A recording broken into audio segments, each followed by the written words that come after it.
gente estava falando aqui nessa primeira parte do programa que nós precisamos ter a sensibilidade ou até mesmo a honestidade de perceber o que a gente escolhe na vida, né? No Evangelho do Filho Pródigo, o menino perde o tempo, um tempo precioso da vida dele, porque havia escolhido errado e não tinha a coragem de perceber que a escolha errada estava infelicitando a sua vida. Ele havia se acomodado dentro de um erro, e somente depois, quando ele viveu aquela extrema miséria, é que o coração dele se acendeu, recordou que ele tinha um pai, que ele tinha uma família, que ele tinha um lugar para voltar.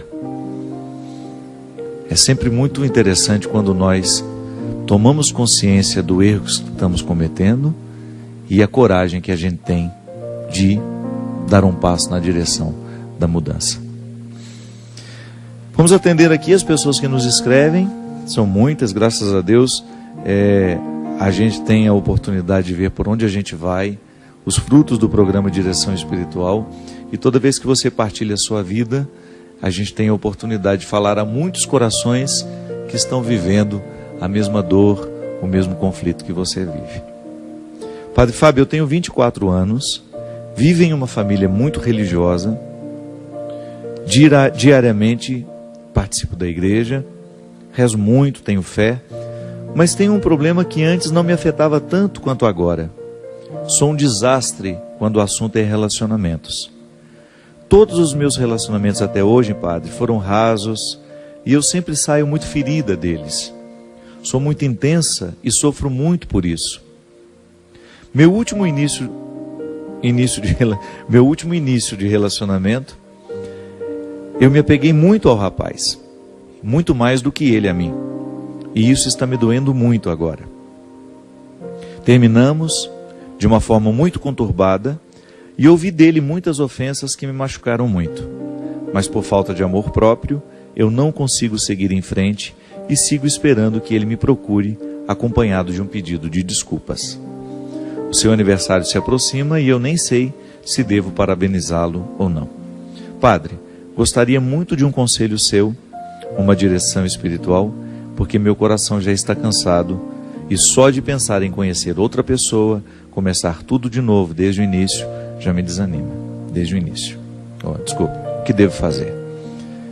Ela não coloca o nome, não quer ser, melhor, coloca, mas não quer ser identificada. Minha filha, você tocou numa questão aqui fundamental. Toda vez que nós estabelecemos um relacionamento com o outro, a gente precisa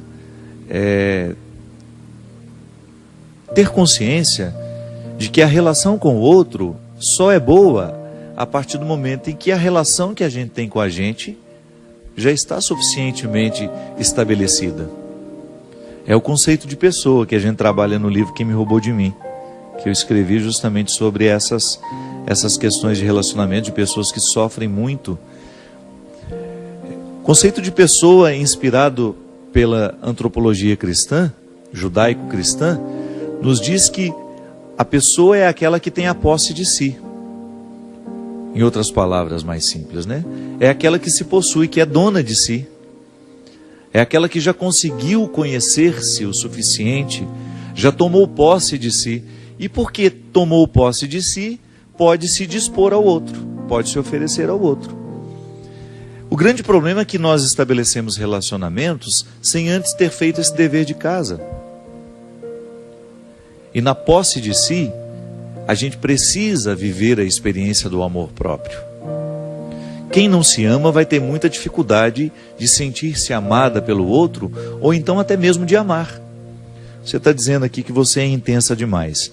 Pode ser que essa sua intensidade seja fruto dessa falta de posse de si mesma, que é uma expressão de imaturidade. Tá certo? Todo mundo tem o direito de ser intenso, mas a intensidade não pode atropelar o processo, né? Eu não posso atropelar o meu processo no relacionamento, no conhecimento de uma pessoa. Tem que ir devagar. Você não sabe quem o outro é. Você terá de passar pelo processo normativo. Isso é a norma, né? Faz parte de todo o processo de conhecer alguém. dar os passos gradativos. A intensidade já pode ser expressão de uma imaturidade que você alimenta. Precisa ter muito cuidado quando você vai estabelecer um relacionamento com o outro, colocando a sua intimidade, a intimidade do seu coração, colocando seus sentimentos. Então, às vezes não dá certo por isso. Eu ainda não amadureci o suficiente para poder oferecer-me ao outro. Você tem 24 anos, você é muito jovem ainda, e é provável que você vá aprendendo com o tempo. Agora veja bem, esse sofrimento que você passa ao outro, hoje, já que você identificou que ele aconteceu da mesma forma nos outros relacionamentos, significa que pode ser que o erro esteja justamente na maneira como você administra esses relacionamentos. Nós não podemos ficar repetindo conscientemente os mesmos erros. Tenha coragem de colocar para você, de identificar como é que você erra ao estabelecer o relacionamento com o outro. Onde é que você peca, poderíamos dizer, né? Não no sentido de pecado que precisa ser confessado ao padre, não. Mas aquele pecado que você peca contra você mesmo. Você abre mão demais do seu mundo para ter o outro na sua vida? Que às vezes é assim. O namoro começa e você imediatamente abre mão do seu mundo porque você quer agradar o outro. Você abre mão das realidades que você tem, daquelas que já faziam parte de você. Às vezes existem relacionamentos em que os cônjuges exigem até que o outro deixe os seus amigos de lado. Não é possível isso. Não há possibilidade de você estabelecer um relacionamento em que você tenha que abrir mão da sua vida para que aquilo dê certo. Ah, padre, mas o amor não é renúncia? Sim, mas espera o amor concretizar-se, espera você saber que de fato você ama e é amado, para começar a dar passos na direção dessas renúncias. Precisa namorar sem muitas pretensões no primeiro momento. Precisa namorar com mais leveza.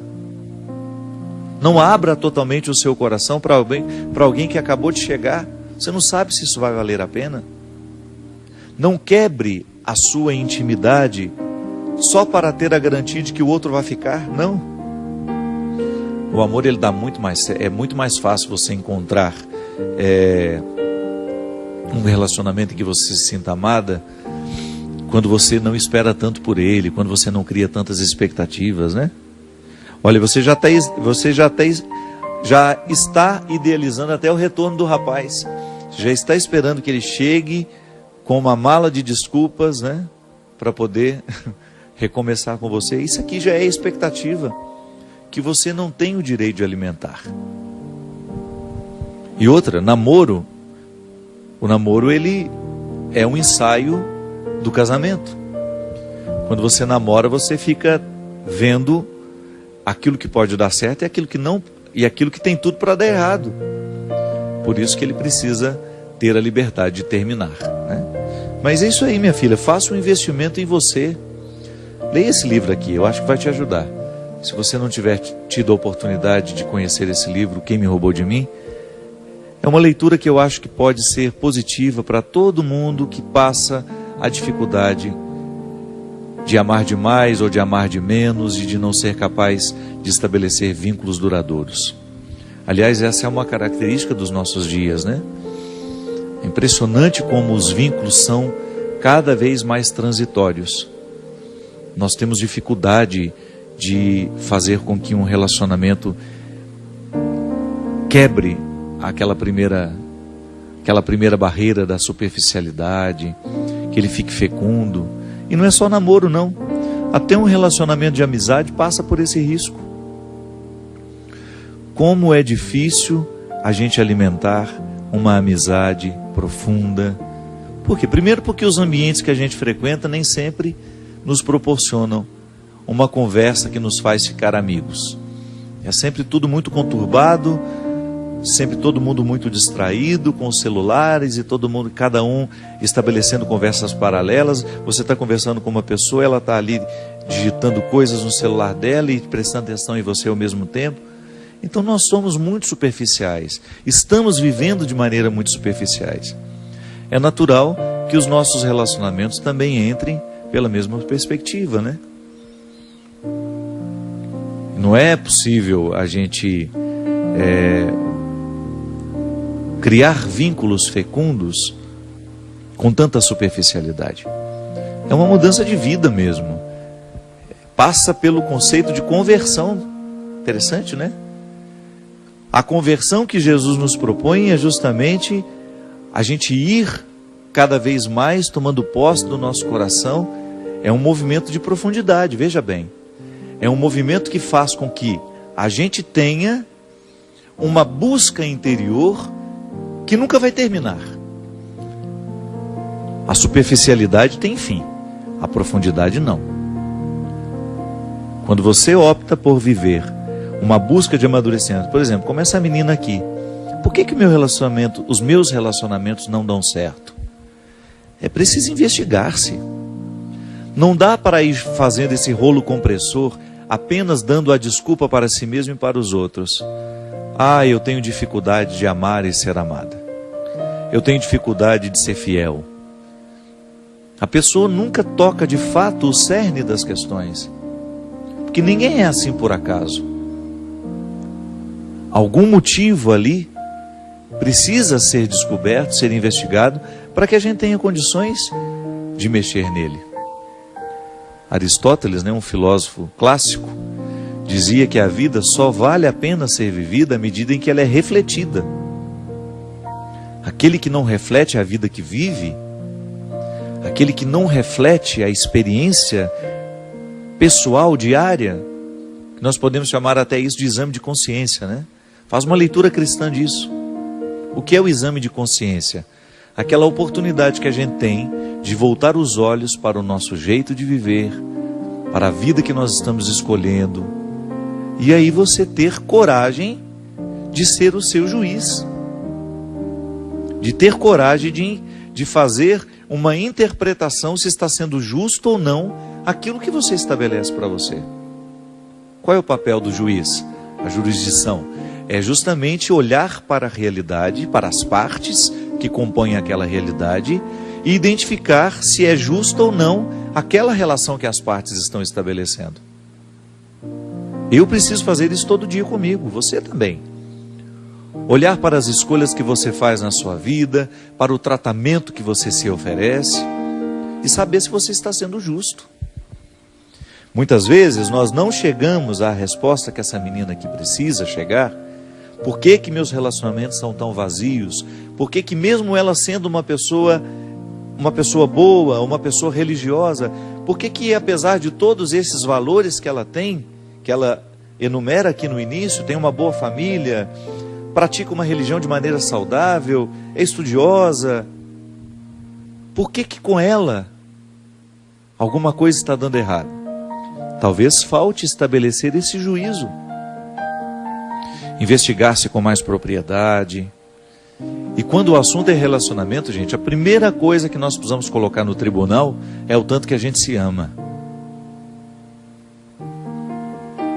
Não podemos negligenciar o amor que a gente se oferece.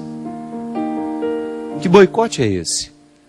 É um auto-boicote, né? A pessoa se boicota o tempo todo. Porque ela, ao invés de oferecer a ela o amor necessário, isso é, o cuidado, porque como é que o amor próprio se expressa na vida de uma pessoa? Através do cuidado. Do cuidado que eu tenho comigo, com o meu corpo, com a minha saúde, o cuidado que eu tenho com a minha alma, com o meu espírito, aquilo que eu me ofereço diariamente, o livro que eu leio, a música que eu escuto, os lugares que eu frequento, os amigos que eu deixo ter uma autoridade sobre mim. Tudo isso é expressão do amor próprio. Quem não se ama, não passa no filtro aquilo que se oferece. É igual aqui em Minas, naquele coador antigo, né, que a gente passava o café. O coador que era? Era um filtro de pano, feito pela nossa mãe, para que a gente pudesse tomar a parte do café que nos interessava. Porque vai jogar o pó dentro do café para você ver, para ver se você consegue tomar. Não dá. É preciso ter o filtro de pano, que a gente chama de coador, para que a gente fique com a parte boa do café. Muitas vezes nós não usamos esse filtro para perceber o que a gente se oferece. A gente vai causando uma intoxicação da alma, uma intoxicação da mente, uma intoxicação de tudo aquilo que nos gera. Aí você tem todos os significados: mente, coração, alma, espírito. A gente fica poluído. Por quê? Porque a vida, o mundo, as realidades que estão de fora, elas podem ser nocivas a nós. É claro que tem muita coisa boa de fora que vem nos ajudar, nessa consistência humana. Agora, se a gente não passa pelo filtro essas realidades, pode ser que a gente esteja tomando um café envenenado. Pode ser que a gente esteja provocando uma intoxicação dentro de nós, porque a gente não teve coragem de identificar, de colocar ali um filtro que nos ajudasse a ficar mais puros. O amor próprio é esse ponto de partida para que todo relacionamento seja saudável. Quem não se ama, quem não se cuida, quem não faz o dever de casa diário, de jogar amor dentro do coração, e essa é a ação de Deus, é justamente o que Deus faz no coração daquele filho que volta para pedir perdão ao pai. Ele precisou voltar a se amar. Ele precisou identificar que comer a lavagem dos porcos não era para ele. Engraçado, né? Você vê naquele rapaz a identidade que não havia sido totalmente perdida, que é quando ele lembra que ele tem pai. Isso é amor próprio. É o amor próprio que move o coração daquele rapaz ao identificar que aquela miséria, que aquele alimento imundo não era para ele. Minha gente, quantos de nós ficamos nos alimentando de sentimentos estragados que podem ser comparados à lavagem dos porcos? Quantas vezes eu encontro pessoas bonitas, nutridas, com relacionamentos precários, tóxicos, viciantes, aquele pseudo-amor, né? Aquele falso amor, que pode ser comparado a uma lavagem de porco, aquele namoro que não é outra coisa senão um chiqueiro, não há nada de puro naquilo, a pessoa se maltrata o tempo todo só para ter a companhia do leitão, né? Não, pelo amor de Deus, você merece muito mais. A pessoa só se recupera no momento em que ela olha para o espelho e vê a face desfigurada e diz para ela mesma: eu não mereço esse tratamento. Isso corrigiria tantas coisas dentro dos namoros, dentro das relações de casamento, porque também no casamento acontece isso. Quanto o marido tratando a esposa de maneira que vai expulsando o amor próprio dela, ou então é o amor próprio que foi expulso, que já permitiu aquele tratamento tão odioso. Namoro, casamento, relação entre amigos, nós precisamos ter muito cuidado para a gente não se acostumar ao alimento imundo. Precisamos tomar muito cuidado para a gente não se acostumar com o precário e achar que ele é a única coisa que nós merecemos ter na vida. A gente merece muito mais. Merece no sentido de ver que há uma dignidade em mim, em você, que não pode ser nunca, em hipótese alguma, pode ser esquecida. Essa dignidade também chama-se amor próprio. E é através dela que Deus nos fala, que Deus nos chama, que Deus nos traz de volta. Reacenda o valor que você tem. Tenha consciência da grandiosidade que você representa diante de Deus. E trate-se da mesma forma como Ele te trata, com amor e com respeito. Derrame o Deus Todo-Poderoso sobre todos nós a bênção e a proteção do céu. O Deus Todo-Poderoso, Pai, Filho e Espírito Santo. Amém. Até a semana que vem, se Deus quiser. Confiei no teu amor e voltei. Sim, aqui é o meu lugar. Eu gastei teus bens, ó Pai, e te dou este pranto em minhas mãos.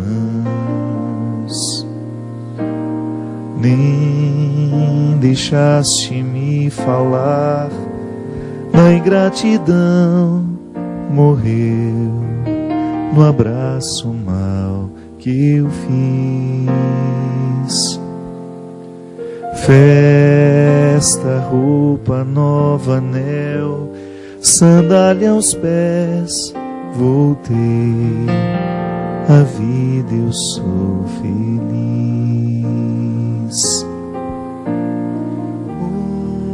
Confiei no teu amor e voltei.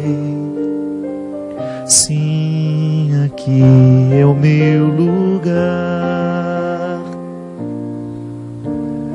Eu gastei teus bens, ó Pai, e te dou este pranto em minhas mãos. Confiei no teu amor e voltei. Sim, aqui é o meu lugar. Eu gastei teus bens, ó Pai, e te dou